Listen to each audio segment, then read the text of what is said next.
Hello दोस्तों, मेरा नाम है शिव वर्मा और आप देख रहे हैं बायोस्फीयर। तो आज हम बात करेंगे क्लास 11 के चैप्टर 2 बायोलॉजिकल क्लासिफिकेशन के आगे वाले पार्ट पर। जैसा कि हमने बताया था आपको, आर्यभट्ट ने 5 किंगडम ऑफ क्लासिफिकेशन दिया था। तो आज हम बात करने वाले हैं उसी किंगडम के पहले classification, kingdom Monera. Kingdom Monera में जो बैक्टीरिया पाए जाते हैं वो sole members of this kingdom होते हैं। सोल मेंबर वो सिर्फ इसी में ही पाए जाएंगे, किंगडम मोनेरा का बैक्टीरिया। ठीक है, ये बहुत ज़्यादा पाने वाले माइक्रो ऑर्गेनिजम्स है। ये बेसिकली हर जगह पाए जाते हैं, ऑलमोस्ट एवरीवेयर इन सॉइल। ठीक है, ये जो इस क्लासिफिकेशन के अंदर जो ऑर्गेनिजम्स आते हैं वो एक्सट्रीम हैबिटेट्स में भी रह सकते हैं। एक्सट्रीम हैबिटेट्स का मतलब वो बहुत मुश्किल से मुश्किल जगहों में भी रह सकते हैं, जैसे hot springs, desert, snow and deep ocean. ठीक है, तो ये हमारे किंगडम मोनेरा ऑर्गेनिजम्स के दो कैरेक्टरिस्टिक फीचर हैं। अब जो हमने किंगडम मोनेरा है उसको भी हमने 4 कैटेगरीज में बांटा है। क्यों? उनकी शेप के हिसाब से। पहला है कॉकस, दूसरा है रॉड शेप, तीसरा है कोमा शेप, चौथा है स्पाइरल स्पिरुलम। कॉकस कॉकस मतलब छोटे छोटे डॉट, छोटे छोटे डॉट्स। रॉड शेप मतलब ये रॉड की शेप में बना रहे हैं। कोमा शेप जैसे आप देख रहे हैं, इसको कोमा में बना रहे हैं। स्पाइरल स्पिरुलम, स्पाइरल मतलब गोले गोले से आपस में जो जुड़े होते हैं, ये स्पाइरल शेप है। और स्पिरुलम इसके छोटे छोटे पोर्स को कहा जाता है, ये स्पाइरल। ठीक है, अब जो किंगडम मोनेरा के अंदर जो बैक्टीरिया आते हैं वो मोड ऑफ न्यूट्रिशन, वो खाना किस तरीके से खाते हैं, किस तरीके से लेते हैं, उसको हम कहते हैं मोड ऑफ न्यूट्रिशन। तो किंगडम मोनेरा के अंदर दो तरह के ऑर्गेनिजम्स होते हैं। एक होते हैं ऑटोट्रॉफिक, दूसरे होते हैं हेटरोट्रॉफ्स। ऑटोट्रॉफिक जैसा कि हमने पिछली वीडियोस में भी बता रखा है, ऑटोट्रॉफिक जो अपना सिंथेसाइज देयर ऑन फूड, ये अपना खाना खुद बनाते हैं। ये फोटोसिंथेसिस की मदद से अपना खाना खुद बनाते हैं। हेटरोट्रॉप्स का मतलब ये है कि वो अपना खाना खुद नहीं बना सकते, वो दूसरों पर डिपेंड करते हैं। दूसरों पर डिपेंड करने मतलब ये वो प्रेडिट करते हैं, प्रे करते हैं कि मतलब दूसरों को मार के खा जाते हैं, एज अ पैरासाइट और as a predator role play करते हैं। ठीक है, जो किंगडम मोनेरा के जो बैक्टीरिया होते हैं वो, इनका स्ट्रक्चर होता है वेरी सिंपल होता है, बट एक कॉम्प्लेक्स बिहेवियर शो करते हैं। सिंपल एंड कॉम्प्लेक्स बिहेवियर का मतलब ये है कि जो आप इनके करेक्टरिस्टिक स्ट्रक्चर के बारे में पढ़ेंगे, जैसे सेल वॉल, प्लाज्मा, ठीक है, ऑर्गेनेलिस। तो इनका जो ये सिंपल है, बट जो बिहेवियर शो करते हैं, बिहेवियर मतलब काम कैसे करते हैं, काम करने का तरीका, वो बड़ा कॉम्प्लेक्स है।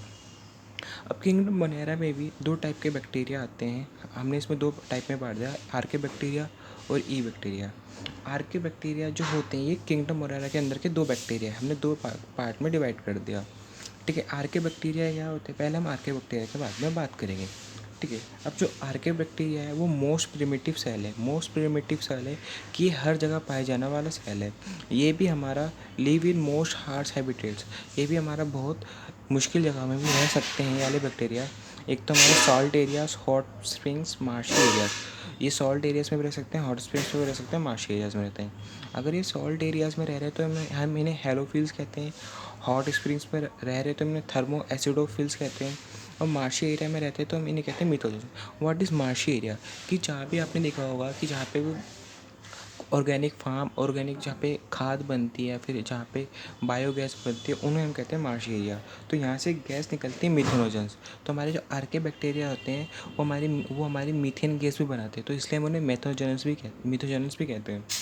ठीक है, अब ये डिफ्रेंशिएट होते हैं, इनका जो स्ट्रक्चर होता है दूसरे से अलग होता है। क्यों? क्योंकि जो इनकी सेल वॉल का स्ट्रक्चर होता है वो अलग होता है दूसरे ऑर्गेनिज्म से। और यही रेस्पॉन्सिबल होता है इनके हार्शी बैक्टीरिया में। जो इनका सेल वॉल का स्ट्रक्चर होता है वो डिफरेंट होता है दूसरे ऑर्गेनिज्म से।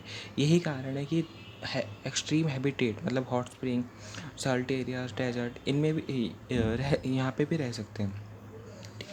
अब जो ये जो मेथनोजेंस होते हैं, मेथनोजेंस हम वो कहते हैं जो मीथेन गैस प्रोड्यूस करते हैं, उन बैक्टीरिया को मेथनोजेंस कहते हैं। ये प्रेजेंट कहाँ रहते हैं? ये प्रेजेंट रहते हैं हमारी गट में। ये हमारे एनिमल की गट्स में रहते हैं, जो उनके गले में गट वहाँ पे रहते हैं, ठीक है। तो ये जो जैसे काओ एंड बफेलोस, ठीक है, ये रिस्पॉन्सिबल होते हैं हमारे मिथेन गैस प्रोड्यूसिंग के लिए।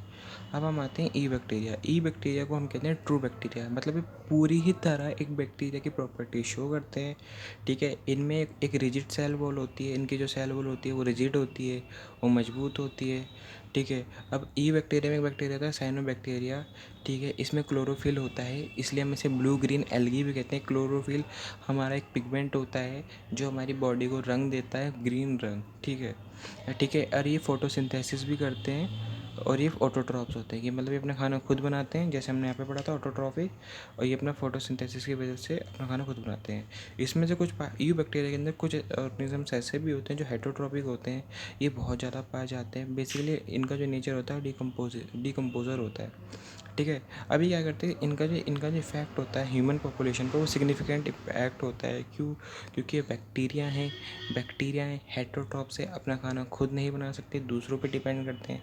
तो हम इन्हें एज अ ह्यूमन अपनी बायोलॉजिकल परफॉर्मेंस में भी यूज़ कर लेते हैं कि जैसे हम कर्ड बनाने में फॉर्म मिल्क से, एंटीबायोटिक बनाने में, जैसे आपने सुना होगा कि दही मिल्क से दही बनती है तो एक बैक्टीरिया काम करता है। एंटीबायोटिक इंसुलिन बनाने के लिए भी हम इन बैक्टीरिया को यूज़ कर लेते हैं।